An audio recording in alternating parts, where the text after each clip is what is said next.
Hi, welcome back to S academy. ఈరోజు మనం basic science ఇంజనీరింగ్కి సంబంధించిన ఇంపార్టెంట్ క్వశ్చన్స్ అయితే చూద్దాం. ఇది ఆర్ఆర్బీకి సంబంధించి మోస్ట్ ఇంపార్టెంట్ టాపిక్ మనకు. ఎందుకంటే ఆర్ఆర్బీ మనం CBT 2లో ఎంటర్ అయిన తర్వాత మనకి ఎక్కువ మార్క్స్ అంటే 40 మార్క్స్ వెయిటేజ్ ఉన్న టాపిక్ ఏదంటే బేసిక్ సైన్స్ అండ్ ఇంజనీరింగ్. కాబట్టి ఇది మిస్ కాకోకుండా ప్రిపేర్ కావండి, మోస్ట్ ఇంపార్టెంట్ టాపిక్. మీరు ఇంకా ఫస్ట్ టైం అయితే ఇంకా ప్రీవియస్ వీడియోస్ కూడా చూడండి. మనం ఆల్రెడీ 1 to 40 క్వశ్చన్స్ వరకు అయితే అప్లోడ్ చేయడం జరిగింది. ఆ వీడియోస్ కూడా ఆ క్వశ్చన్స్ కూడా చూడండి. ప్లస్ ఓకే, ఇంకా ఈ వీడియోలో అయితే మనం 41 క్వశ్చన్ నుంచి అయితే కంటిన్యూ చేద్దాం. First question: An electric motor does 6000 joules of work to lift a load of mass 20 kg to height of 5 meters in 5 seconds. What is the power output of the motor? So 50 watts, 100 watts, 150 watts, 1500 watts అయితే ఇవ్వడం జరిగింది. So ఇక్కడ మనం question observe చేస్తే ఏమి అంటే electrical motor does work 6000 joules అంటే work ఎంత ఇచ్చాడు మనకు అంటే 6000 జౌల్స్ ఇచ్చాడు.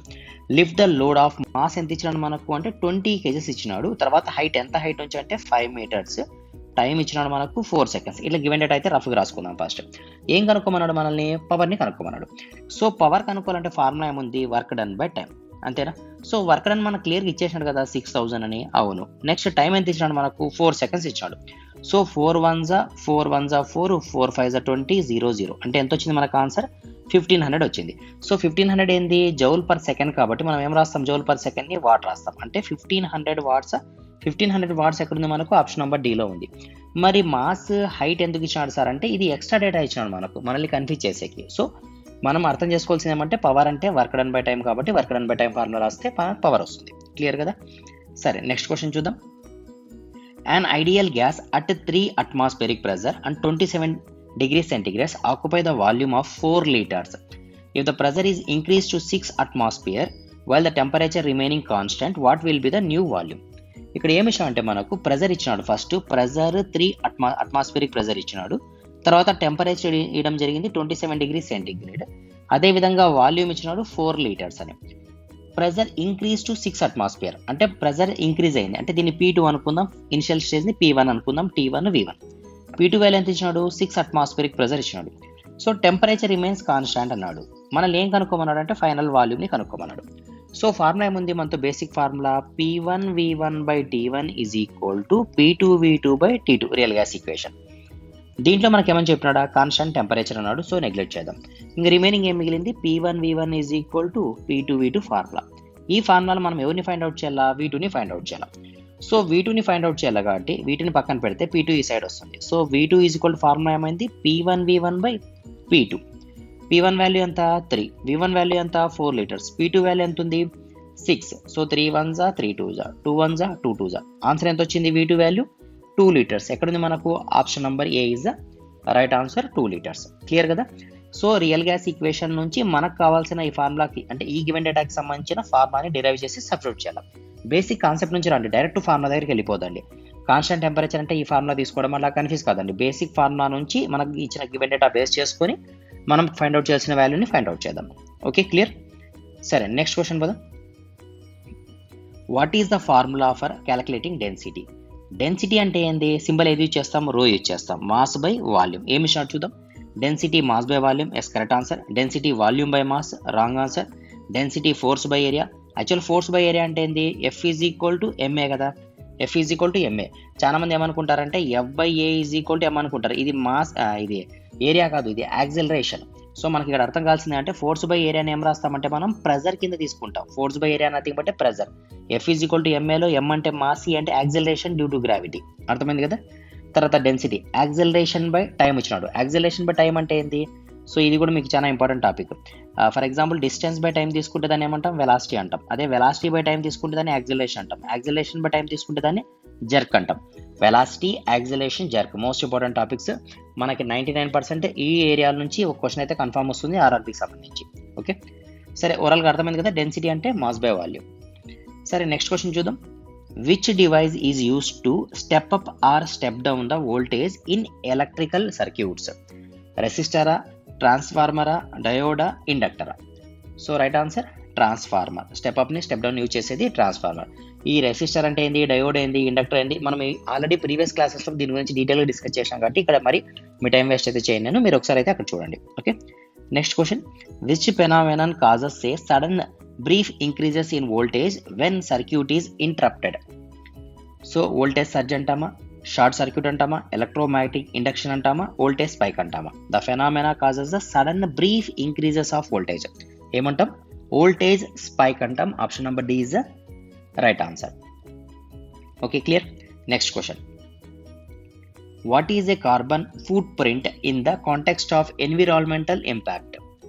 The weight of carbon atoms in the individual body, the amount of carbon dioxide emitted by a person or a organization, the measure of carbon content in soil, the size of the person's carbon based footprint. So carbon footprint అంటే ఏంటంటే the amount of carbon dioxide emitted by a person or a organization. ఒక person నుంచి ఎంత carbon dioxide emit అవుతుంది అని చెప్పేదాన్ని ఏమంటామంటే carbon footprint అంటాం. క్లియర్ కదా? Option number B is the right answer. Next question. An electric motor consumes 500 watts of power and operates for 4 hours. What is the total energy consumed? So మనకి ఏమి ఇచ్చినాడు చూడండి, ఇక్కడ electrical motor consumes 500 watts అని ఇచ్చినాడు. తర్వాత ఏమి ఇచ్చినాడు? పవర్ 4 అవర్స్ అని టైం ఇచ్చినాడు. సో మనం ఏం కనుక్కోమన్నా? టోటల్ ఎనర్జీ కనుక్కోవాలి. So total energy is equal to power into time formula కాబట్టి power is equal to 500, time అంటే 4 5 are 20, ఇంక రిమైనింగ్ 2 zeros మిగిలినాయి. సో మనం 2000 మనం ఏం రాయొచ్చు? వాట్ పర్ అవర్ రాయొచ్చు. మన కిలో వాట్లు అడిగినాడు కాబట్టి 3 zeros తీసేసి 2 kW/h కూడా రాయొచ్చు. So option number A is the right answer. అర్థమైంది కదా? ఇక్కడ వాట్ అవర్ వస్తుంది మనకు, మనం ఇంకా 3 zeros తీసేసి కే పెట్టచ్చు కదా, కిలో పెట్టచ్చు కాబట్టి 2 kWh. Next question. The temperature of gas increases from 20 degrees to 80 degrees centigrade. What is the change in temperature in kelvin? 20 నుంచి 80కి వచ్చిందంటే ఎంత ఇంక్రీజ్ అయింది? 60 degrees ఇంక్రీజ్ అయింది. కెల్విన్లో చేయాలంటే మనం ఏం చేయాలా? 273 యాడ్ చేయాలి. సో 3 7 + 6 13, 1 యాడ్ అవుతుంది, 333 kelvin. So option number D is the right answer. Clear. Next question. A force of 100 newtons is applied to lift an object vertically. If the object weight 80 newtons, what is the net force? So question చూడండి. 100 newtons applied on the lift. Lift పైన 100 newtons load apply చేసినాము. The object weight is 80 newtons అయితే net force ఎంత? So net force ఎంత అంటే మనం ఈ 100 నుంచి 80ని తీసేసేయాలి. ఇక్కడ కాన్సెప్ట్ చూడండి. ఆబ్జెక్ట్ వెయిట్ ఎంత ఉంది? 80 ఉంది. మనం ఇస్తానే ఫోర్స్ ఎంత? 100. సో నెట్ ఎంత ఉంది మనకు? ఆప్షన్ నెంబర్ ఏ 20 newtons అనేది ఆప్షన్. ఫర్ ఎగ్జాంపుల్ ఇక్కడ చూడండి, మనకి ఏమన్నాడంటే ఆబ్జెక్ట్ పైన పడే లోడు. పాయింట్ అర్థం చేసుకోండి. ఒక లిఫ్ట్ ఉంది, దాంట్లో ఒక ఆబ్జెక్ట్ ఉంది, ఒక లిఫ్ట్ ఉంది, దాంట్లో ఆబ్జెక్ట్ ఉంది. ఈ ఆబ్జెక్ట్ పైన పడే లోడ్ అంటున్నాడు. ఈ ఆబ్జెక్ట్ యొక్క వెయిట్ ఎంత ఉంది? 80 newtons ఉంది. ఈ ఆబ్జెక్ట్ మనం ఇస్తానే లోడ్ ఎంత? 100 newtons ఇస్తాను పైకి లిఫ్ట్ చేసేకి. సో నెట్ ఎంత ఉంది? 20 newtons ఉంది. క్లియర్ కదా పాయింట్? ఫర్ ఎగ్జాంపుల్ ఇదే క్వశ్చన్ కనుక మీకు ఇక్కడ ఆబ్జెక్ట్ అని అనుకోకుండా లిఫ్ట్ అన్నాడు అనుకోండి, సో మనం ఏం చేయాల్సి వస్తుంది? ఇద్దరిని యాడ్ చేసి 180 newtons అని రాయాల్సి వస్తుంది. మన క్వశ్చన్ ఆబ్జెక్ట్ పైన అడుగుతున్నాడు కాబట్టి ఆబ్జెక్ట్ యొక్క వెయిట్ కిందికి యాడ్ చేస్తుంది, లిఫ్ట్ యొక్క వెయిట్ పైకి యాడ్ చేస్తుంది. కాబట్టి మనకి 20 newtons అనేది నెట్ ఫోర్స్. క్లియర్ కదా? సరే, next question. The resistance of circuit is 15 ohms and the current flowing through it is 3 amps. What is the power consumed by the circuit? So మనకైతే options కూడా ఇవ్వడం జరిగింది. సో మనకి చూడండి, consumed by the circuit. What is the power consumption? Power consumption కనుక్కోవాలంటే formula resistance into current. So resistance ఎంత ఉంది? 15 ohms ఉంది. తర్వాత కరెంట్ ఉంది 3 amps ఉంది. So 15 3 45 volts. సో మనకి కన్జ్యూమ్డ్ పవర్ కావాలంటే ఇంకా మనం ఫార్ములా తీసుకున్నాము రెసిస్టెన్స్ ఇంటూ కరెంట్ అని. సో ఆన్సర్ ఎంత వచ్చింది? 45 volts వచ్చింది. Option number D option number C is the right answer. Next question. A lever has mechanical advantage of 4 if the input force is applied with 15 newtons. What is the output force? Mechanical advantage అంటే ఏమి? Output by input. Mechanical advantage ఎంత ఇచ్చినాడు? 4 ఇచ్చినాడు. తర్వాత input ఏమి ఇచ్చినాడు మనకు? 50. అవుట్పుట్ని find out చేయమన్నాడు. ఇన్పుట్ వచ్చి 50. సో మనకి అవుట్పుట్ కావాలంటే ఈ రెండు మల్టిప్లై అవుతాయి కదా, 4 × 50. 4 5 are 20 అంటే 200. సో 200 ఎక్కడ ఉంది మనకు? ఆప్షన్ నెంబర్ డిలో ఉంది. 200 newtons. లోడ్ కాబట్టి మనం న్యూటన్స్లో చెప్తున్నాం. Next question. The velocity of a moving object is 15 meters per second and it travels for 10 seconds. What is the total distance covered? So మనకు వెలాసిటీ ఇచ్చినాడు, టైం ఇచ్చినాడు, డిస్టెన్స్ కనుక్కోమన్నాడు. అసలు velocity అంటే ఏంది? Distance by time. మరి distance అంటే ఏంది? Velocity into time. So velocity ఎంత? 15. టైం ఎంత? 10 seconds. సో టోటల్ ఆన్సర్ ఎంత? 150. 150 ఏంది? ఇది డిస్టెన్స్ కాబట్టి మీటర్స్లో రాస్తాం. Option number A is the right answer. Next question. Which type of drawing represent an object as it appears to the I in 3-dimensional space? Isometric drawing, orthographic projection, oblique projection, prospective drawing. So 99% students ఏమనుకుంటారంటే ఈ 3లోనే ఉంటుంది answer అనుకుంటారు, ఎందుకంటే 3-dimensional అడిగినాడు కాబట్టి. కానీ right answer prospective drawing. ఎందుకంటే వాడు 3-dimensional డ్రాయింగ్ అడగలేదు, 3-dimensional స్పేస్ అడిగినాడు. 3-dimensional స్పేస్ అడిగితే ఆన్సర్ ప్రాస్పెక్టివ్ డ్రాయింగ్, అదే 3-dimensional డ్రాయింగ్ అడిగితే ఈ 3లో ఏది రాసినా కూడా కరెక్ట్ ఆన్సర్. అర్థమైందా? అసలు 3-dimensional స్పేస్ అంటే ఏంది?